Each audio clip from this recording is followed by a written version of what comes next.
And now stand by for adventure. 3, 2, 1. In the exciting story of the Prehistoric Present.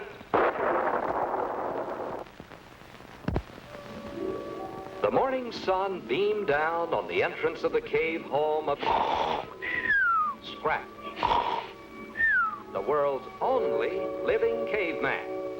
Scratch, as you know, fell asleep several thousand years ago, and probably would have been sleeping yet. But the first atomic test explosion blew him right out of the past and into the present. And now, with his friends, Colonel Bleep and Little Squeak, the caveman's life is filled with exciting adventures, wonderful adventures, like the time Scratch smelled smoke and saw a fiery glow inside his cave.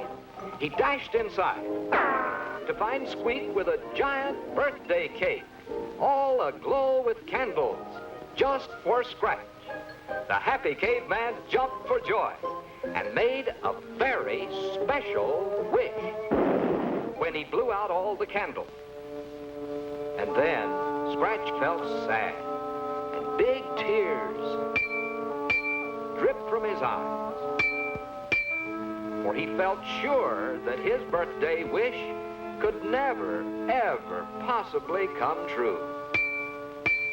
For Scratch had wished to return once again to his prehistoric past, to play again with Dimples, his lovable pet dinosaur. Yes, Scratch missed Dimples very much, and now he would never see her again. But to Colonel Bleep, nothing seems impossible, and so the spaceman's birthday gift to Scratch was a golden key. The key to Scratch's wish come true, for this was the key that operated Colonel Bleep's Futomic Time Transformer, that fantastic invention which made it possible to transport anything or anybody anywhere in time or space. Quickly, the caveman hopped aboard, and Bleep adjusted the time controls to allow Scratch to visit for 1 hour with Dimples back thousands of years in the past. Squeak turned the golden key as Scratch waved farewell. Then the whole contraption suddenly vanished as it raced backwards, carrying the caveman through time. Then suddenly, there he was, back home again with Mama Scratch,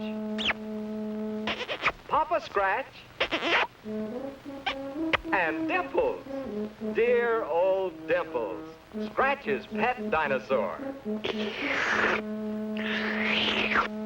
Meanwhile, back in the present, Bleep and Squeak watched the dials and signals of the Futomic Time Transformer as the minutes ticked by. The hand of the clock was rapidly approaching the time for Scratch's scheduled return.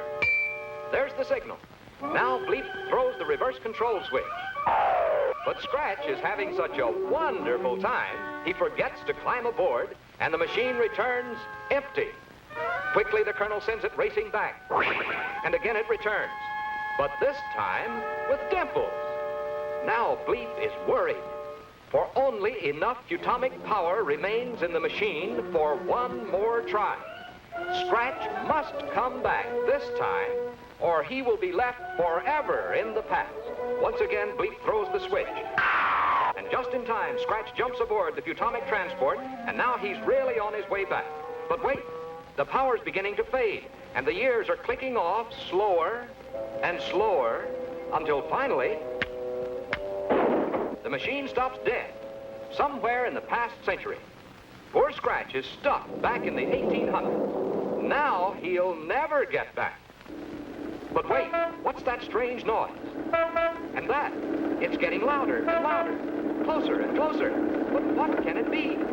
Why, it's Scratch, riding back from the 19th century in an early automobile, towing the rundown Futomic Time Transformer behind him. And so Scratch had a wonderful birthday. And now he's back with his friends again. you can just bet that no one else in the whole wide world ever got a pet dinosaur for a present. Yes, it's fun to dream about the past, but for real fun, there's no time like the present.